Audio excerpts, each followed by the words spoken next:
both pins, and as a result, they're overwhelmed over and over again. Still, they're going for it. A high point inside Misty Meadows, a spot that should be slightly central, and as a result, they should have a favorable half and half out eventually when it does come through.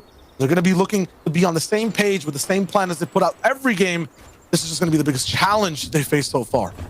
So with 24 trios in the lobby, only 71 players total. Again, we talk about all the rooms, but we also talk about kind of that awkward storm surge threshold where, hey, a single player was eliminated, so you're not going to see that third zone storm surge, right? And nobody wants to be eliminated at this point. There's no real reason to be fighting. So until we see that warning on the right-hand side, this is going to be the first time teams are going to get those checks. And I promise you, there's going to be a couple teams that are a couple hundred damage below the threshold. And that while also having to rotate into the meadows where everyone is already set up. If you're both outside of the meadows and under storm surge in the final game, like, you have to get moving, and you have to get moving now in terms of converting on damage.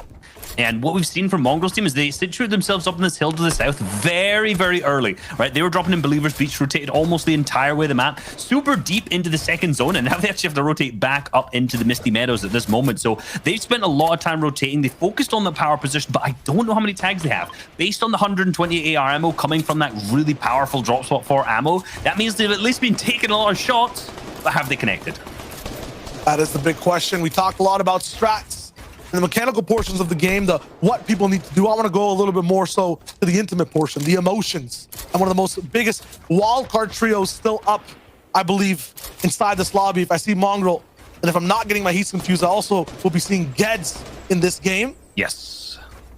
And if that is the thing, if these guys are still alive and they make it somewhere towards height, Sundown, we were watching them in these previous games, they affected like 4 teams around them. They have like an aura emitting from them that just does damage if someone comes near their box. You know what's funny is you can't even land near them because they're landing on the Dinky Dish up near Steamy Stacks, and they're picking out players out the sky, pushing into Steamy Stacks. So it's not even just the end game that they're doing it. They're impacting players right at the start. They're taking fights in the mid game. They're going on height and end game. Like, they are a disruptive force to this lobby, and this game, I guarantee, will be no different.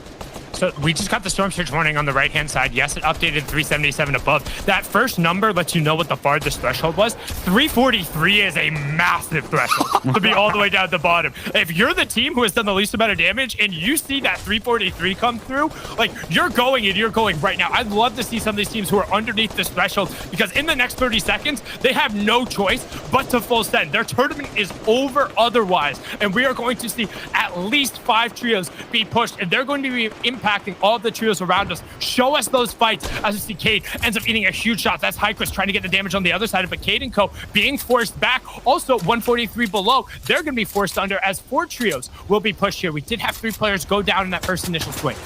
Aye, they're 143 below, but I kind of want to see a POV of some player just being 340 below. Just no damage so far throughout the whole game. Just a chaos of what they need to do. But I'm guessing Cade's team is one of the teams that has the least damage so far. They pulled that 5th zone, so if they're up on a high position, they could potentially get shots on players rotating. But the surge is now active, which means the time's over, and Cade's is getting chunked back from the defensive box fight play.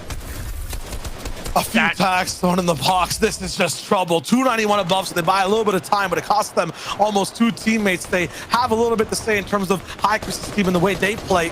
It'll be trouble for them. No chance of Defender even staying alive. Nightstick will get picked back up. Hyquist, another male force, or male storm of a force inside this lobby, is going to be put on hold for the moment. Good for other teams. 16 below is Voby Fish. He's seen him in low ground really active. Now caught a little bit outside of water. It's going to be tough for him to do that much. He has a max zone to pull and roll with here as well. T-Chips is used to being on high ground immediately. Once the zone moves, that opportunity will obviously not be here. He has to fly close to the sky while taking this damage from Surge, missing the pad too. This is just down bad. This is just unfortunate. I'm not even sure if he's going to get the land to play the game. 180, it used to be just 1 pump shotgun and needed to land. Now it's just trouble.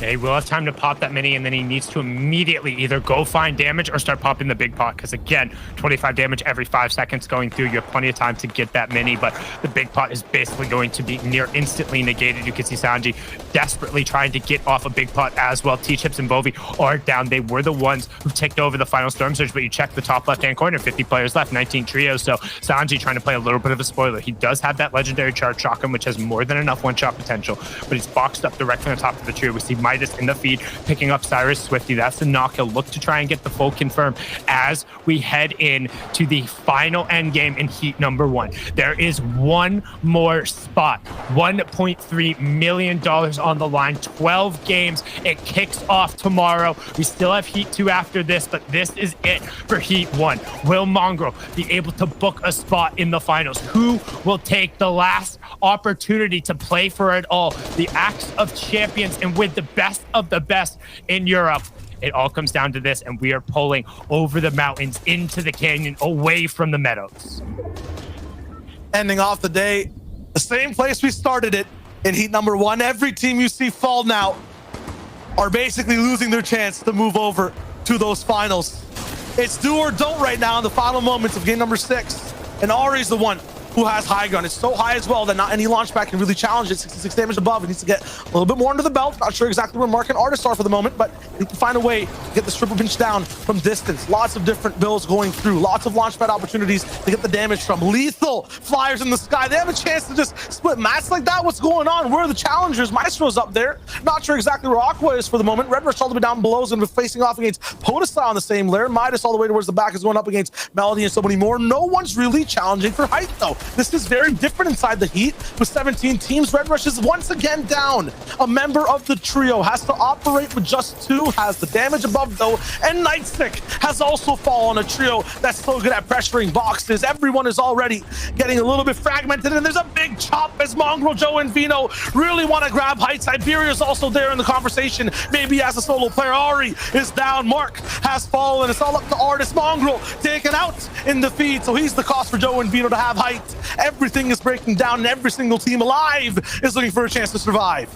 And Vino up there fighting next, and Artur. You can see Fury, Siberia, Jake, and Link trying to come up, saying from Russia with love, here we come for game number 2, trying to fight off Artur. Oh my God. Going straight to the sky. He says this might as well be the All-Star Showdown. Look how fast on 90. He rips it away, but we are so high up, but it doesn't matter because we're over one of the highest points on the map. And Link says, well, we're up too high, not getting chopped. He's going to launch pad and come straight down. We talk about the battle for height. Well, this is it. All the way at the top. Storm Surge turns off as we're inside, but Joe is still up on his feet. I haven't seen Vino go down either. Mongrel could potentially get carried all the way through the end. Ristretto, who has had an amazing individual heat, is also still up. We see now as the low ground has pulled across one of the highest points, and the zone is pulling off in a way. But Aqua, CRR, Frostroki, we talked about it, hip to hip, not challenging for height, playing for endgame. Aqua ends up picking up Amplify. They're staying together, trying to about face in the zone, finding 33 Tech, finds the edit, picks up Ristretto. His tournament is over. Obito gets Podesai in the side. And one ends up picking up Styler. Victor ends their run as well with one loss, and Podesai getting confirmed. Link picks up Archer on the high ground, so you can see Link and Co still holding the high ground, but Aqua, he looks up, he has a launch pad. He says, boys, it's about time. Drop the ego, keep the trio alive. That's the name of the game for Aqua. Here they go. Here they go. They're ready. They're hungry. Fast Roki moves first. Link and Siberia up top, but he takes a big shot all the way through. Link trying to break everything down, but it's not going to be enough. One of his teammates has already been taken out. Aqua is in control. Fast Roki is here to play. No one has gone down yet. Here we go. It's not a finals, but the best squad inside EU, and they're all alive here inside the last game. Fury, the last one left down below. There are no more trios left. This is Aqua's game to win. All they have to do is take out every other name. Cynek is alive in the low portion of the zone. They have mats. They have the ammunition, they have the power to take over, and that's exactly what they're going to do. High Chris now goes down on the teetering side of a mountain. This team stays high. Gods above, the kings down below, and this is what they need to do now. Just take every single person out, drop down, put the pressure, the last moment, and it's a victory royale. Aqua